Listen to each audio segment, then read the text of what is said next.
Hey Patriots and anybody else who wants to listen to me. Rebel Girl coming at you today to talk about the swine flu. First off, I think that's a totally inaccurate name for this flu that's going around because it's not actually just swine flu. Reports from reports, it is swine flu, human flu, and avian flu all mixed together.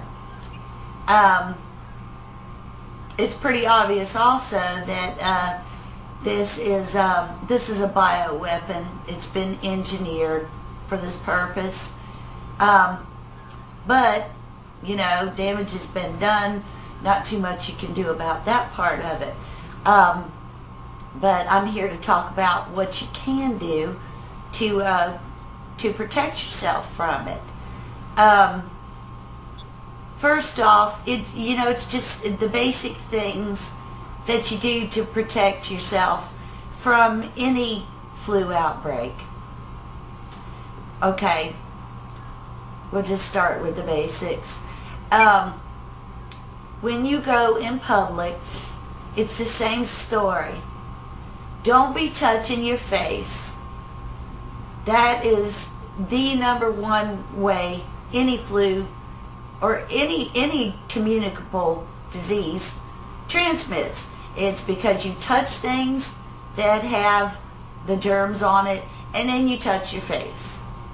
Not good. Don't be touching your face. Also, make sure you wash your hands before you eat. That's the number 2 way it transmits. People go out, you go shopping, if there's not an automatic door, you got to open the door to get in.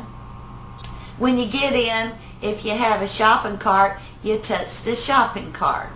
Somebody's sick, snotting all over the place, wiping their nose with a tissue, then where do they put their hands? On the shopping cart. They sneeze, they cough, they blow germs all over the place, they land on the shopping cart. You come along, you put your hands on it. You don't think about it.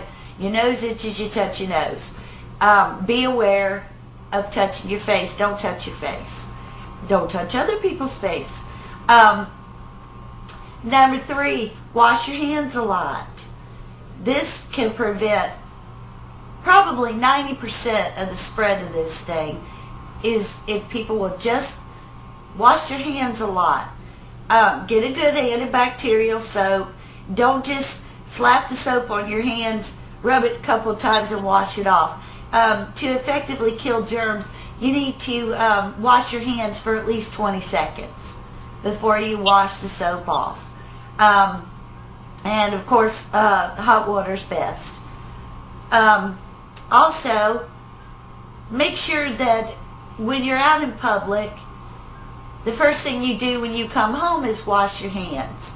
Wouldn't be a bad idea to wash your face either. I know girls won't like that with their makeup on, but that's another good thing to do is wash your face too when you come home. Make sure your kids do this. Everybody that has kids knows that they are just little snot bags and they spread things everywhere. If you've got a kid, you usually have a lot of colds because kids don't wash their hands just from sharing toys, just the normal kid things. Make sure the kids wash their hands when they come home. And be careful about having a lot of people coming in your home. The more people that come in, the bigger your chances of getting it. So try not to have too many people coming into your home. It would be best when it really starts spreading in this country a lot more is not to have anybody come in your home except your family. Not to diss anybody. It's just lessening your chances of getting something. as far as cleaning things up in your home, probably the best thing to use would be Clorox wipes. That's the easiest thing anyway. Bleach will kill it, and I'm told that vinegar will also kill it too.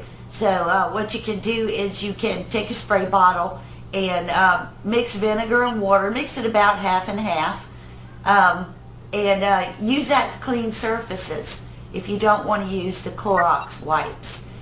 Vinegar is a lot cheaper than Clorox wipes. You can also take a bottle and mix bleach and water in a spray bottle and use it that way. But the smell of bleach really is strong, so that's when vinegar is a good alternative. Make sure you clean surfaces that are touched a lot. Your kitchen counters, your refrigerator door handle, doorknobs, faucets where you turn the faucets on and off. Of course, the bathroom. Bathroom spreads lots of germs. Keep your bathroom clean. Keep the bathroom sink nice and clean. These are all just common sense things, but they really, really can reduce the spread of things.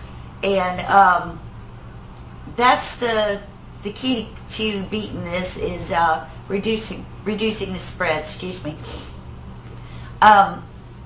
What you don't need to do is hide in your house.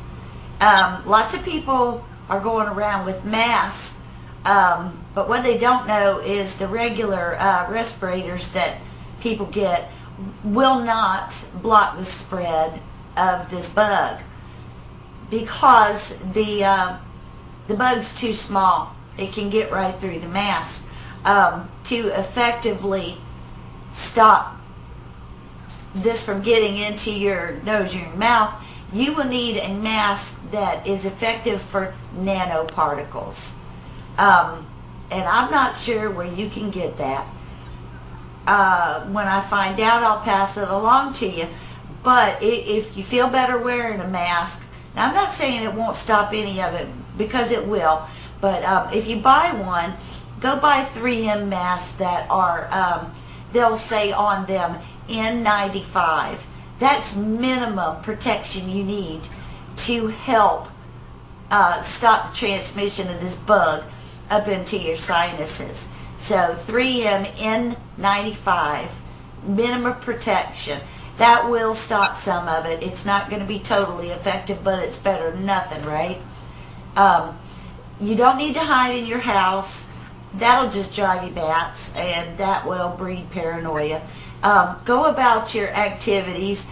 Enjoy your freedom while we still have it, because you need something to keep your mind off the doom and gloom. So don't give up your hobbies. If you are on a softball team, go play softball. Outside safer than inside anyway. If you're on a bowling team, go play on your league. You can't sit and dwell on this, because it'll drive you bats. But you can take precautions when you're in public to be careful what you touch. You might even want to carry some wipes around with you if you don't want to carry a big old thing of Clorox wipes around with you. Alcohol works pretty good too. You can get alcohol wipes in the first aid section of stores for for like first aid kits and stuff, little wipes that you would clean a wound off with.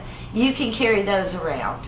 They're not in too big of packages, or you can take some out of a package and put them in a plastic bag.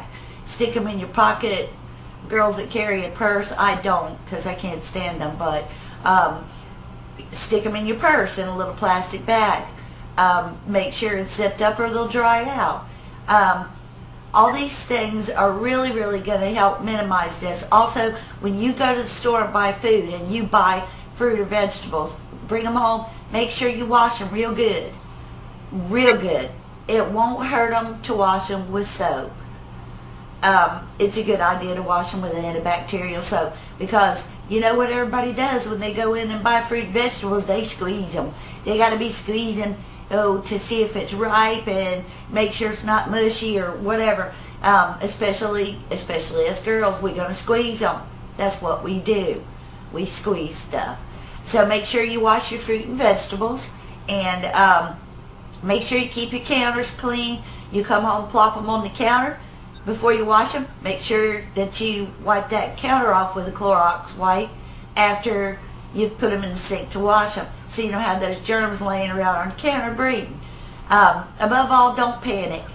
If you do these simple things, avoid touching your face, wash your hands, keep your surfaces clean, and make sure those nasty little children wash their hands and stuff when they come inside,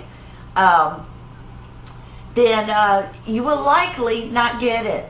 And if you do get sick and you have to go out in public, wear a mask so you don't make other people sick. Just from sneezing and coughing, you're blowing germs all over the place. So think of your buds out there, and the rest of us that are not sick, and wear a mask so everybody else doesn't get it. But don't panic. A lot of us Patriots have a lot of good info up on our channels. We're keeping you updated, and if you need to do anything else, we will certainly pass it along to you. So that's all I can think of right now. Anything else comes along, we will pass it along to you, and good luck to you and your family, and stay healthy. And this is Rebel Girl. Peace out.